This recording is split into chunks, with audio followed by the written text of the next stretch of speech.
Bonjour les amis, j'espère que vous allez bien, que vous êtes en forme. Alors aujourd'hui, je voulais parler de la question, elle est vite répondue. Moi, je pense que la question, elle est vite répondue. Moi, je pense que la question, elle est vite répondue. Moi, je pense que la question, elle est vite répondue. Un jeune homme qui a fait sensation sur les réseaux sociaux et il a utilisé finalement des codes, etc. qui lui ont attiré beaucoup de vues. Sur un plan marketing, c'est un succès, bravo. Le Parisien, il en a parlé et en fait, il a fait ce que voulaient les médias. Et c'est là où, bravo, voilà. Et il a compris que il fallait provoquer, etc. Au début, personne ne le remarquait. Et je pense que cette médiatisation, c'est-à-dire tout le monde s'est foutu de sa gueule, mais finalement, ça l'a rendu extrêmement populaire. Ça fait que quelques jours que c'est connu sur les réseaux sociaux, que ça a fait un véritable buzz. Alors évidemment, il y a des aspects positifs aussi dans cette ascension sur les réseaux sociaux. Il y a le fait déjà que ma communauté sur tous les réseaux sociaux s'agrandit. Je commence à avoir un peu plus d'influence sur les réseaux. Et qui dit influence sur les réseaux en 2020 dit argent. Et je ne sais pas si c'est ce qu'il recherchait, mais je pense que oui. Et bien évidemment, c'est un jeu d'acteur, c'est-à-dire c'est pas authentique son truc. C'est-à-dire c'est calculé, c'est étudié, même les mots, même la manière, tout a été étudié, tout a été calculé.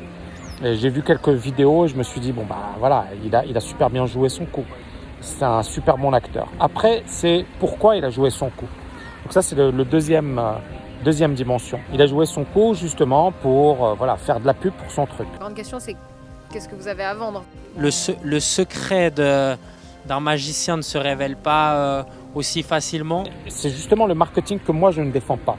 Alors peut-être que je suis vieux jeu, peut-être que je suis dépassé, mais je pense pas. Je pense que la réussite, c'est pas ça. C'est pas tu regardes ton téléphone portable, tu suis un truc et tu deviens riche et c'est rapide.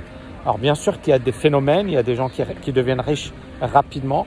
Ça reste une minorité. L'immense majorité, elle va être frustrée, elle va être déçue et finalement, ça va mal se finir. Donc je pense que ce qu'a fait ce monsieur, c'est bien sur un plan marketing. Il a fait du bruit, tout le monde a parlé de lui, moi également. J'ai hésité, mais je me suis dit, je m'en fiche, ça va lui faire de la pub. Mais moi, vraiment, le principe que j'ai envie de relever par rapport à tout ça, c'est finalement, pour moi, c'est une vision court terme. C'est-à-dire attirer des gens rapidement, gagner de l'argent rapidement. Très rapidement à faire de l'argent avec moi. Commencez très rapidement à faire de l'argent avec moi. Vous commencez très rapidement à faire de l'argent avec moi. Mais à un certain moment, si derrière, tu n'es pas costaud, si tu n'es pas solide, tu es une étoile filante. Tu disparais rapidement. Moi, la TKL, elle existe depuis 2010. Il y a eu des hauts, il y a eu des bas, il y a eu des périodes difficiles, etc. On est en 2020, on est toujours là. Alors oui, il n'y a pas de marketing tapageur. Oui, je suis dans une piscine, c'est rien d'extraordinaire. Il n'y a pas de marketing tapageur, il n'y a rien d'extraordinaire. C'est juste du travail, beaucoup d'efforts. C'est également être réaliste.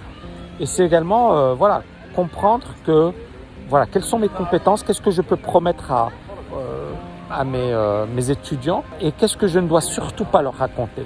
Et j'ai toujours eu une vision long terme. Alors bien sûr, les gens ont la mémoire courte parce que j'ai vu beaucoup de gens raconter n'importe quoi et les gens, ils leur en tiennent pas rigueur. Les gens ont la mémoire courte. Mais c'est pas mon style et c'est pas ma manière de voir les choses. C'est-à-dire que moi, j'ai envie de me regarder dans la glace, me dire ok, j'ai fait ça, j'ai pas toujours été parfait, j'ai pas toujours été bon, mais j'ai toujours mouillé la chemise. C'est-à-dire que à chaque fois que j'ai créé des cursus, à chaque fois que j'ai fait mes coachings, à chaque fois que j'ai fait quelque chose, j'ai mouillé la chemise, j'ai donné le maximum, sans faire rêver les gens, sans leur dire c'est facile, etc. Et je pense qu'aujourd'hui, il y a ce danger, ce risque de se dire je veux devenir célèbre rapidement, je veux gagner rapidement, je veux faire des coups. Si ce n'est pas assis sur du solide, tu risques de te faire mal et de te manger. Et surtout, d'avoir beaucoup de gens qui sont déçus. Parce que beaucoup de gens qui ont cru en toi. D'où mon message marketing. Moi, quand je fais mon marketing, c'est toujours extrêmement soft, extrêmement réaliste, extrêmement terre à terre. Ce programme, c'est fait pour aider des gens qui ont un certain capital, ont de l'argent et ne veulent pas se faire avoir par les banquiers ou par les conseillers financiers. Ces gars-là, ils bossent dur, comme moi. Donc moi, encore une fois, c'est vraiment une formation qui qui colle à des gens qui finalement me ressemblent, qui ont un profil similaire, qui ont voilà, qui bossent dur. Les personnes qui rêvent, les personnes qui veulent gagner de l'argent rapidement, les personnes qui pensent que c'est facile, les personnes qui pensent que voilà, il y a qu'à tomber sur une formule miracle et on va devenir riche. Je ne les veux pas. C'est-à-dire, je promets pas monts et merveilles. Bien sûr qu'il y a un mode rêve, c'est-à-dire, voilà, moi, mon storytelling, c'est-à-dire j'ai galéré, j'ai tout perdu, j'ai rebondi.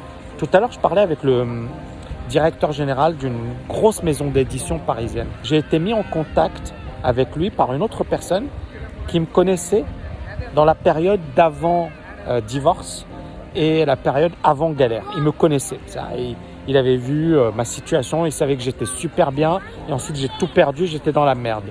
Et cet éditeur très connu m'a dit voilà, j'ai parlé avec telle personne qui t'apprécie énormément, etc., qui te connaît. Et je lui dis ouais, c'est quelqu'un qui me connaît depuis plus de 20 ans. Et je lui dis bon bah donc il t'a dit que tout ce que j'ai écrit dans Agir, c'est pas du pipeau, c'est mon vécu. Il m'a dit clairement et il m'a dit c'est ce que j'ai adoré avec toi, c'est que voilà, c'est pas du storytelling pour du storytelling.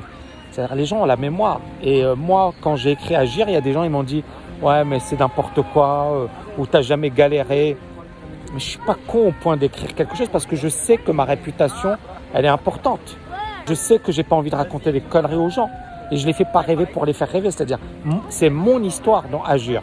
Et ma success story, c'est ma success story. C'est beaucoup de travail, beaucoup de sacrifices, beaucoup de souffrance. Et j'aurais pu ne jamais réussir. Mais tout se sait. Si tu racontes des conneries aux gens, les gens ils vont le savoir.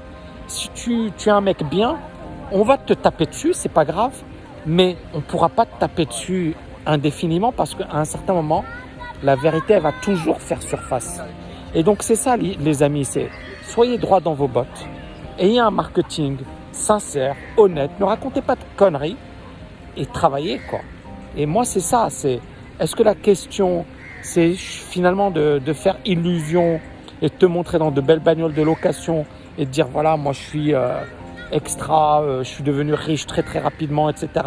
Et finalement, tu vas faire rêver beaucoup de gens qui se disent « Waouh, il l'a fait, je peux devenir comme lui, etc. » Ou alors dire aux gens, voilà, la vérité, c'est-à-dire que tu peux t'enrichir, tu peux réussir, mais il y a une manière voilà, saine qui est basée sur le travail.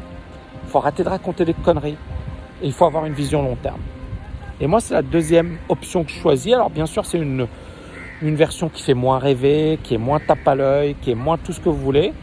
Mais cette version, je l'aime bien. Et cette version, moi, je considère que c'est ce qui vous permettra d'être fier de vous, d'être heureux, d'être épanoui, de vous dire « Waouh, d'accord, j'ai fait mon truc, j'ai mouillé la chemise, je bosse comme un dingue, les amis. Alors là, je suis dans la piscine, mais je souffle un peu, j'ai une grosse journée de travail. Et j'ai cette chance, c'est-à-dire j'habite dans un endroit où il y a cet environnement, donc je peux en profiter. Mais derrière, voilà, moi, c'est les valeurs que j'ai envie de défendre, c'est ça, c'est le travail, c'est effectivement le fait de mouiller la chemise, c'est le fait de donner le max. Et c'est possible de réussir, c'est possible de faire des choses de dingue, c'est possible de se relever après des échecs. Mais ne faites pas n'importe quoi. Voilà, petit message et vous avez mon point de vue par rapport à cette question. Ciao les amis.